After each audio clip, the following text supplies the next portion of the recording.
do seu gado, o frigorífico tem um volume grande de negócios por dia e informa esses negócios para formar a cotação oficial da arroba. Dessa maneira, a formação do preço de mercado não fica muito justa, concorda? Se todos os pecuaristas se unissem para informar seus negócios, também poderiam participar da formação do preço, estabelecendo um valor justo de venda. Para isso, basta registrar todos os seus negócios no aplicativo AgroBrasil, de forma segura e transparente. Venha para a família AgroBrasil e escreva seu futuro. Negociou, registrou.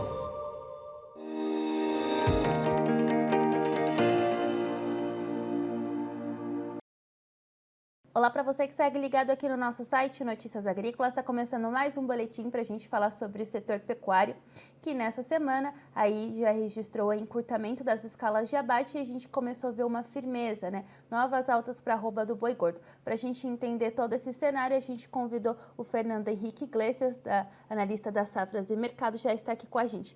Fernando, primeiramente, seja muito bem-vindo novamente ao nosso site e eu queria entender com você como está esse cenário para o mercado do boi nessa semana, como vocês têm acompanhado aí as escalas de abate e a formação dos preços.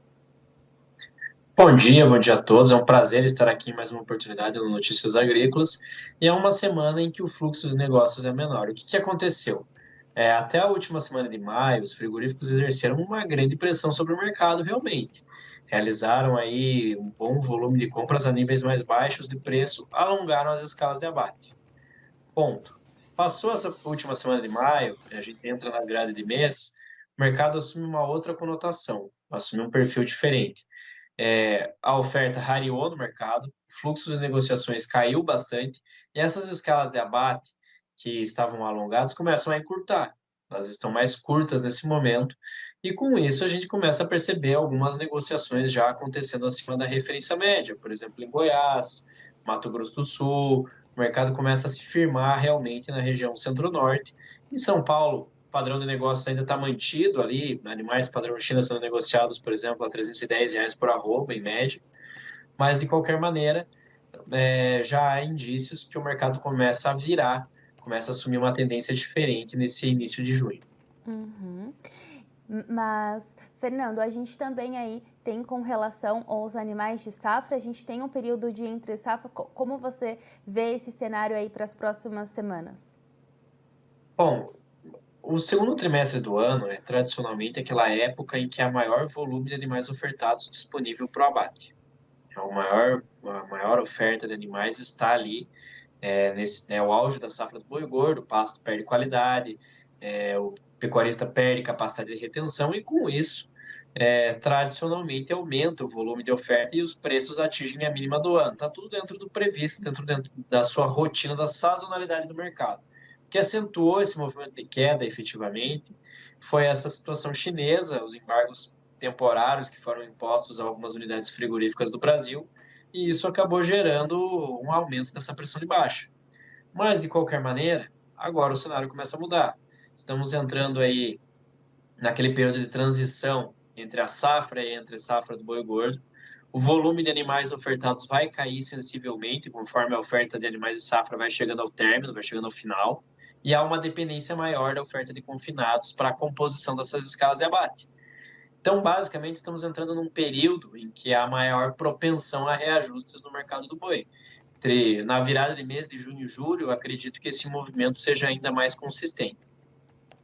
Certo. Você aí ressaltou com relação aos embargos de algumas indústrias frigoríficas, mas a gente tem visto que essa suspensão chegou ao fim para algumas indústrias e elas já estão habilitadas novamente a exportar para a China. Como isso dá um fôlego maior para o mercado? Como isso acaba gerando um otimismo para o mercado? Bom, basicamente isso permite que as indústrias exportadoras, que o frigorífico exportador, atue de uma maneira sólida no mercado novamente. O que acontecia? Uma indústria embargada, ela tem que fazer todo o remanejamento da sua escala de abate. Da mesma maneira que esse frigorífico também é obrigado a tomar decisões diferentes na compra de gado. Basicamente, o frigorífico exportador ele vai sempre ficar com o pé atrás desse tipo de ambiente, imaginando que ele pode ser o próximo frigorífico a ser embargado pela China. Então, ele tende a ser mais cauteloso no mercado. Agora, com o final do lockdown na China, possivelmente uma revisão dessa política de tolerância zero contra a Covid-19 em embalagens, em produtos, é muito provável que o mercado retome aos eixos e que a China volte a comprar bons volumes de proteína animal, de carne bovina aqui no mercado brasileiro. Então, esse é outro elemento que corrobora com essa tendência de preços mais altos no mercado do boi nesse período de virada de semestre, né, entre os meses de junho e julho. Uhum. E Fernando, no final de maio, nessas primeiras semanas de junho, a gente também não teve a divulgação dos dados aí das exportações pelo Ministério, diante de todos os problemas que eles estão tendo com os servidores, mas a gente também não tem como saber como está as compras chinesas nesse início de mês também, né? Isso também a gente acaba ficando no escuro, vamos dizer assim. Estamos com essa lacuna de dados oficiais no momento. Basicamente, não há indicação de quando as operações voltarão ao normal em relação aos servidores, mas, de qualquer maneira, o fluxo de exportação vai seguir muito robusto em 2022. Uma lacuna momentânea de informação, vamos dizer assim, mas, de qualquer forma, a tendência realmente, efetivamente, é de um bom volume exportado. O Brasil vai manter a liderança global das exportações de carne bovina ao longo desse ano, possivelmente aí exportando mais em torno de 3 milhões de toneladas em equivalente carcaça, e vai manter essa liderança global até pela situação dos nossos concorrentes, que não é muito boa em relação a preço e em relação à capacidade produtiva. Então, o Brasil desponta como grande alternativa para fornecimento dessa proteína com destino ao mercado chinês. Certo. Bom, vamos pontuar um pouquinho sobre o mercado interno. A gente está ainda no início do mês, quase indo para a segunda quinzena do mês. Queria entender com você como está aí o escoamento da carne no mercado interno nesses primeiros dias de junho e também quais os preços que a gente tem observado aí. Bom, não tem muito mistério em relação ao que está acontecendo com a carne no atacado, tá? A primeira quinzena do mês é tradicionalmente uma época de bom escoamento, uma reposição muito boa entre atacado e varejo, que é bastante compreensível pela entrada dos salários na economia, que acaba motivando essa reposição. Então, de qualquer maneira, a gente está vendo preços da carne mais altos nesse momento. Estamos trabalhando aí com um boi casado acima de R$19 novamente. Chegou aí a bater R$18,50, R$18,70 no pior momento da queda dos preços ali. E agora já começa a trabalhar aí a níveis mais altos. Lógico, temos que pontuar aqui mais uma vez. A carne bovina não é uma proteína barata, não é a proteína mais acessível nesse momento. E realmente a tendência que fica no mercado é pelo consumo amplo de proteínas alternativas que causem menor impacto na renda média em 2022. Então, a carne de frango, o ovo vão seguir aí com a preferência de uma boa parcela da população brasileira. Exatamente, até a gente ter um fôlego maior, até a população ter um fôlego maior, ou enfim. Fernando, eu queria agradecer a sua participação aqui no nosso site. É sempre muito bom poder conversar com você, poder saber as informações sobre o mercado pecuário e claro que a gente te espera mais vezes aqui. Não, é sempre um prazer participar. Estou à disposição para qualquer programa ou evento do Notícias Agrícolas e até a próxima. Um ótimo resto de semana a todos.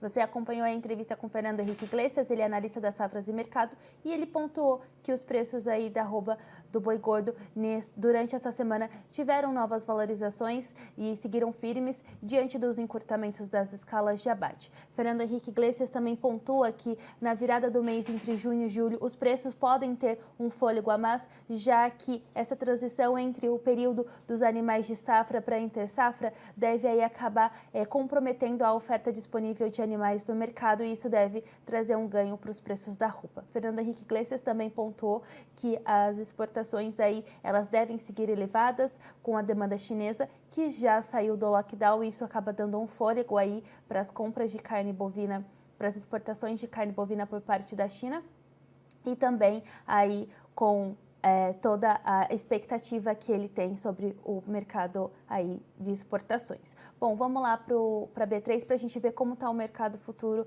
nessa quinta-feira. Junho está precificado a R$ 319,70 por arroba, com uma valorização de 0,22%. O julho trabalha a R$ 329,30 por arroba, com uma alta de 0,27%. O agosto trabalha com uma alta de 0,15% e precificado a R$ 331,80 por arroba. O novembro está estável e trabalha a R$ 338,30 por arroba. O CPEA ontem fechou precificado a R$ 316,15 por arroba, com uma valorização de 0,32%. Eu fico por aqui, mas você segue ligado no nosso site Notícias Agrícolas, 25 anos ao lado do produtor rural. Participe das nossas mídias sociais no Facebook Notícias Agrícolas, no Instagram @Notícias Agrícolas e em nosso Twitter @Notiagre. E para assistir todos os nossos vídeos, se inscreva no YouTube e na Twitch Notícias Agrícolas Oficial.